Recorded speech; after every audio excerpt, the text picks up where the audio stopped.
থেকে আসছি, এখানে কেউ জলের কথা বলতে পারলে না। কি আছে? কি হয়েছে?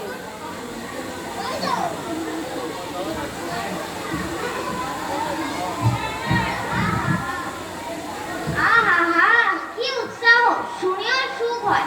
এরকম জানবার আকাঙ্ক্ষা আর কজনের হয় বলুন তো? বসুন বসুন, ভালো করে বসুন। জলের কথা জানতে গেলে প্রথমে জানা দরকার জলের কি গুণ, জল কয় প্রকার ও কি কি। জল হলো দুই প্রকার। আগে একটু খাবার জল যদি হয়। আসছে আসছে, ব্যস্ত হবেন না, একে একে সব আসবে। জল হচ্ছে দুই ভাগ, এক ভাগ হাইড্রোজেন আর এক ভাগ অক্সিজেন।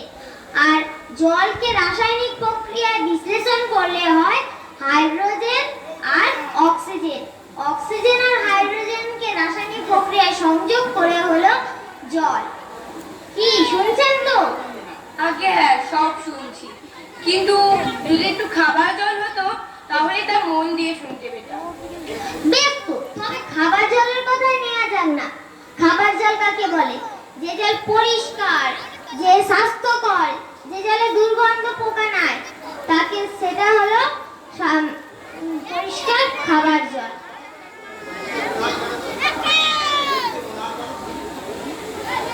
দেখতে মনে হয় যেন একেবারে পরিষ্কার জল, কিন্তু অনুবীক্ষণ দিয়ে দেখলে পোকা সব কিলবিল করছে। কেঁচোর মতো, কৃমির মতো সব পোকা।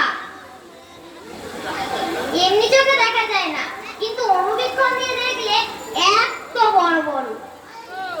এই বোতলের মধ্যে দেখুন, এই জল পুকুরের জল। আমি এইমাত্র পরীক্ষা করে দেখলুম, এর মধ্যে পোকা সব গিজ গিজ করছে। প্লেগ, টাইফয়েড, ওলা ওঠা, ঘেও